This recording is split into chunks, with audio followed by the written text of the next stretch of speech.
Kapolrestabes Semarang Kombes Pol Irwan Anwar datang langsung ke lokasi di mana ratusan massa sebuah ormas tengah berkumpul. Tanpa menunggu waktu lama, polisi langsung meminta agar massa membubarkan diri. Selain itu, polisi juga menyita beberapa alat, di antaranya bambu dan pentungan yang dibawa anggota ormas. Balik ke rumah masing-masing. Terima kasih. Sekali lagi, rekan.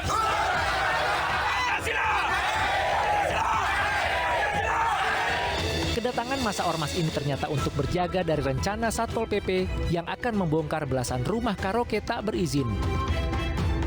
Sebelumnya rencana pembongkaran tersebut merupakan permintaan dari Dinas Perhubungan Kota Semarang. Sementara itu, perwakilan ormas mengatakan kedatangannya karena ada keluhan dari pedagang dan warga yang mempunyai usaha di tempat tersebut. Kami semua sempat mengalami diskriminasi dari Satpol PP Kota Semarang. Beliau, Satpol PP, tidak melalui proses-proses yang berlaku. Surat peringatan sekali langsung minta untuk digusur. Namun polisi dan pihak ormas akhirnya sepakat untuk menunda pembongkaran dengan beberapa pertimbangan. Untuk mengantisipasi hal-hal yang tidak diinginkan karena ratusan massa khususnya dari rekan-rekan pemuda Pancasila dari Salatiga, dari Demak, dari Kudus berkumpul di tempat ini, sehingga kami memutuskan untuk menunda sementara kegiatan yang akan dilakukan pengosongan oleh Satpol PP. Massa akhirnya membubarkan diri, sementara pihak Satpol PP batal datang ke lokasi. Satuan Dalmas Polres hingga kini masih dikerahkan untuk berjaga mengamankan jika terjadi benturan massa.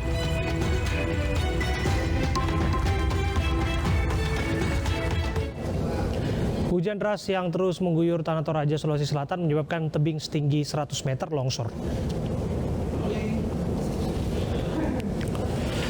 Inilah lokasi tanah longsor di Lembang Randan Batu, Kecamatan Makale Selatan, Tanah Toraja, Sulawesi Selatan. Tebing setinggi 100 meter lebih longsor akibat hujan deras yang terus mengguyur Tanah Toraja. Material longsor bercampur lumpur menutupi badan jalan penghubung Makale Selatan dan Kecamatan Gandang Batu Silanan, Tanah Toraja, sehingga tidak bisa dilalui kendaraan. Sementara itu, seorang warga yang bernama Julius alias Bapak Rapung tewas tertimbun longsor saat sedang istirahat di sebuah pondok usai mencari rumput untuk makan ternak kerbaunya.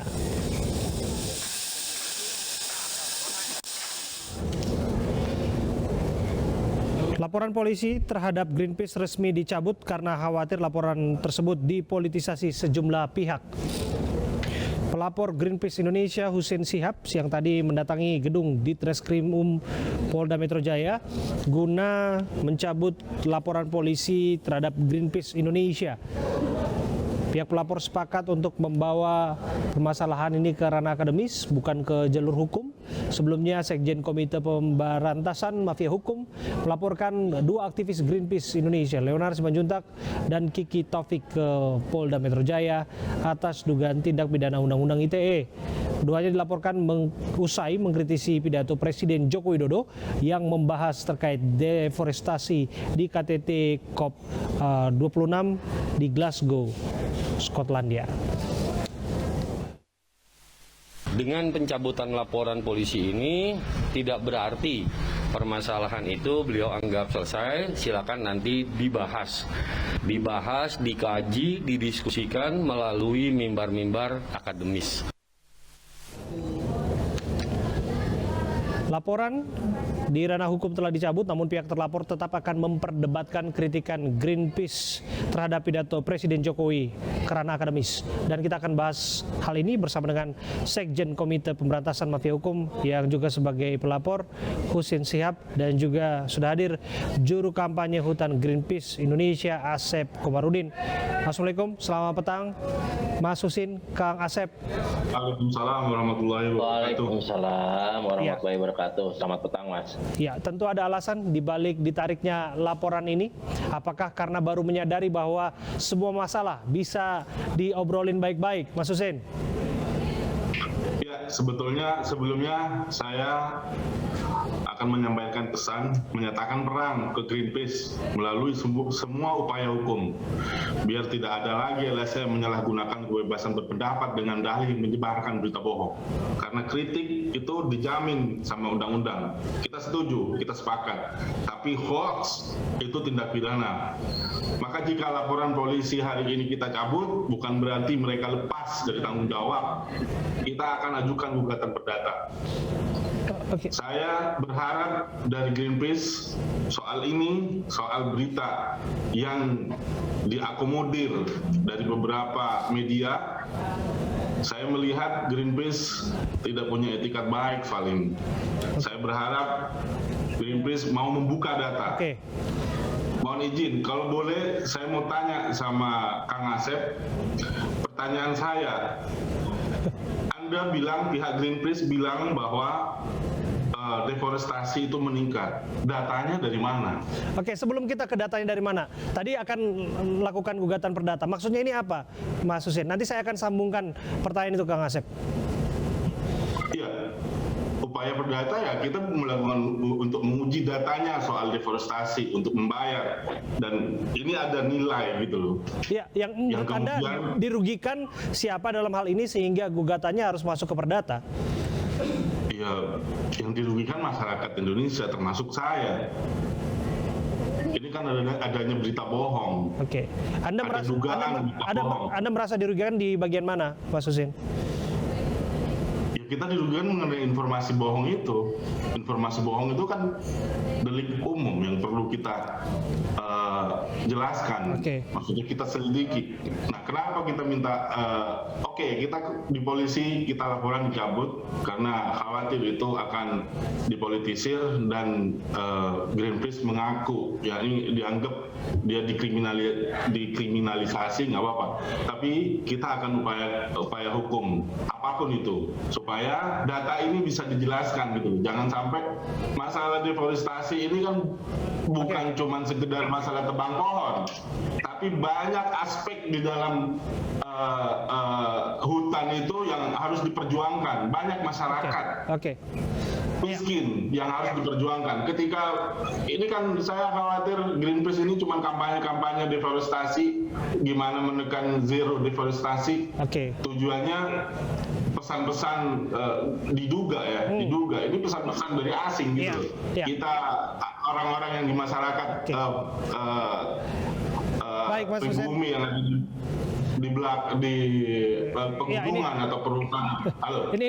Sebelum jauh sekali nanti persepsi Anda akan Anda jelaskan, kita coba dengarkan persepsi ataupun pandangan dari Greenpeace sendiri. Setelah laporannya dicabut, disebutkan akan ada gugatan perdata. Anda merasa bahwa betul mengaburkan suatu informasi, artinya menyebarluaskan informasi bohong, hoax?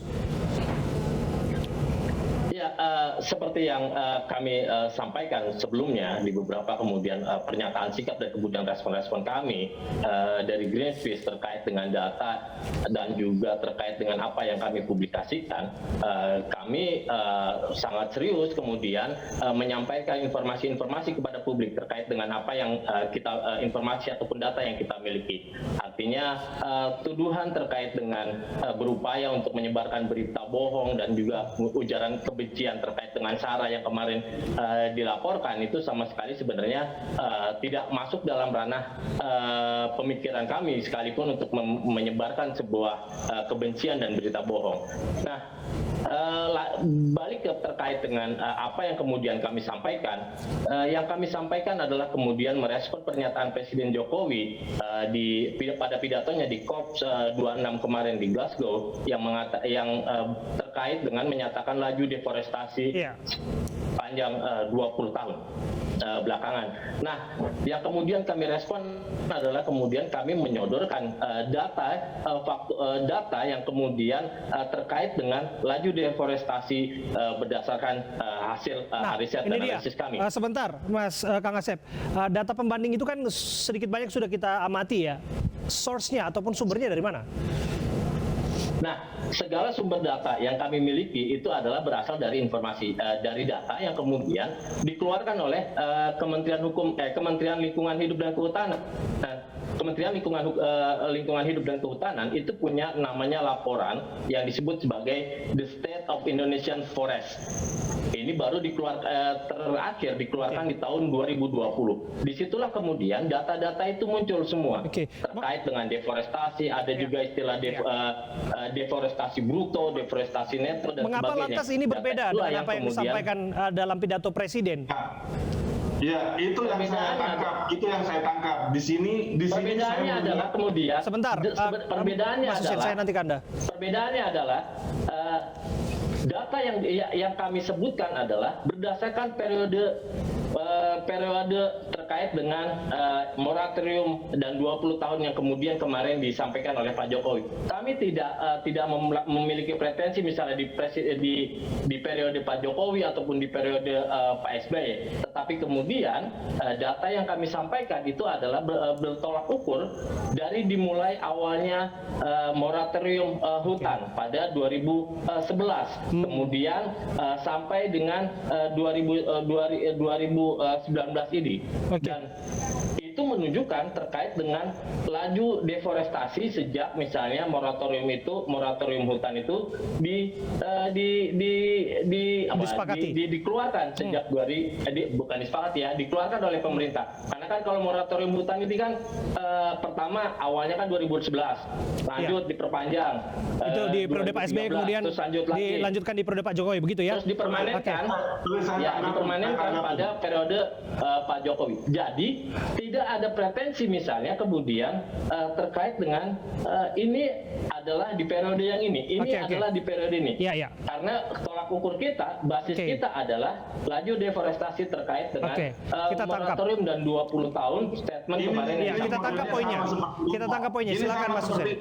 Ini sama seperti hutan negara, yang mana hutan negara itu terus diakumulasikan sama pihak-pihak oposisi yang digoreng terus memprovokasi masyarakat seolah-olah hutan negara ini di zamannya Jokowi itu makin meledak-ledak, makin banyak, sama dengan kasus deforestasi ini. Tanggapan soal deforestasi ini hampir sama dengan fenomena hutan negara. Mereka ini mengakumulasi data dari sebelum era Jokowi. Harusnya kan kalau memang ini sudah baca laporan, sudah baca kalau memang itu KLHK untuk Jokowi, sampaikan datanya di era Jokowi. Gitu maksud saya. Jangan cuma mengambil data semuanya. Kenapa nggak sekalian dihitung ke zamannya Soeharto, zamannya Megawati? Kenapa nggak dihitung semua? Satu persatu Bapak.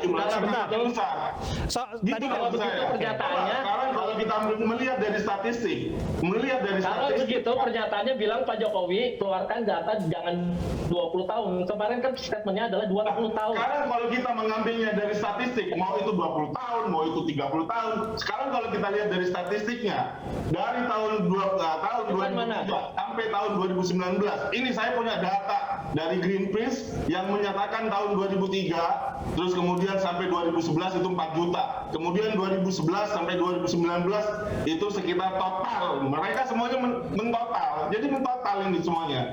Jadi tambah-tambahin semua. Jadi seolah-olah makin banyak itu yang namanya deforestasi. Padahal kalau kita lihat dari statistik, coba bayangkan. Menurun apa enggak? Coba jujur aja, Mas Asep. Mas Asep kalau dilihat dari statistik. Mana Mas gitu. Enggak, kalau dilihat dari statistik mulai dari 20 tahun. Sebentar. Menurut pernyataannya Jokowi. Kita kasih kesempatan untuk Kang Asep untuk menjawabnya ya, Mas Hussein ya. Silakan, Kang Asep. Kalau dari statistiknya nih, kalau dari kemudian data yang kita lihat, data yang kami miliki berdasarkan dari laporan yang State Forest yang dikeluarkan oleh KLHK misalnya sampai 2020 terkait dengan apa yang kemudian kami sampaikan sejak 2011 sampai sekarang kan meningkat. Hitungannya kan seperti itu. Itu kalau di total. Oke. Ya kan katanya 20 tahun. Sebentar, disebut saja sekalian 30 tahun yang lalu. Jangan dong, jangan. Kita harus jujur aja. Kalau dilihat dari statistik, nih saya tanya sama Mas Asep. Saya saya tanya sama Mas. Begini, Mas. Kalau ditanya, Begini. enggak, saya tanya. Ini Kalau saya dilihat nggak dari- mau- Ini namanya jadi debat narasumber berusaha untuk menguasai layar dan host disisihkan dari layar Enggak. kaca ini. Sebentar, saya Begini, nggak Mas. mau, saya nggak Pertanyaannya mau, begini. saya nggak mau, justru saya orang yang nggak dianggap dalam diskusi ini. Tapi begini, Mas. saya mau bilang, bukankah sebetulnya penanganan hutan itu berkesinambungan, berkelanjutan dari rezim ke rezim? Kang Asep. Iya, begini. Berkaitan dengan tata kelola kehutanan, pasti kemudian kita ngomongin akan berkelanjutan. Artinya tidak ada lempar-lemparan antara Persis. periode yang pertama, periode yang selanjutnya. Karena begini, ketika misalnya periode saat ini misalnya menemukan ada kemudian kebijakan ataupun pelepasan kawasan hutan yang salah yang dilakukan oleh periode sebelumnya, maka kemudian periode yang saat ini memiliki kewenangan untuk corrective action, untuk melakukan koreksi terhadap yang sebelumnya, kayak misalnya mencabut dan sebagainya. Itu di satu sisi. Nah, terkait dengan data sebenarnya kami misalnya ketika kami menyampaikan data kemarin kemudian mendapatkan respon dari KLHK bahwasanya KLHK akan mengajak berdebat dengan kami, justru kami sangat menerima dengan terbuka debat tersebut. Karena apa? Karena kemudian kita menginginkan endingnya adalah pertama perlindungan terkait dengan hutan Indonesia. Itu yang pertama. Yang kedua juga terkait dengan perlindungan hutan. Di dalamnya kita nggak cuma ngomongin hutan, tetapi kemudian wilayah flora rakyat, ruang hidup rakyat dan sebagainya. Yang kemudian debat yang ataupun diskusi yang kemudian harus diarahkan adalah solusi ke sana. Bukan kayak debat diskusi yang kemudian bukan juga dengan pemilik. Nampaknya kita memang butuh waktu ataupun durasi yang lebih panjang untuk melanjutkan perdebatan ini kemudian hari. Mohon maaf Mas Hussein, Kang Asep, saya bingung nih karena durasi ini sangat terbatas. Suatu saat kita akan berdiskusi panjang lebar soal ini, tapi urusan yang bisa dibicarakan baik-baik sebaiknya memang tidak harus langsung ke proses hukum ya. Kita bicarakan dengan baik-baik. Terima kasih atas waktu Anda. Pemirsa, warga di Penjaringan, Jakarta Utara diduga mengalami keracunan setelah mengonsumsi makanan dari pesta ulang tahun. Kami hadirkan informasinya saat lagi untuk Anda.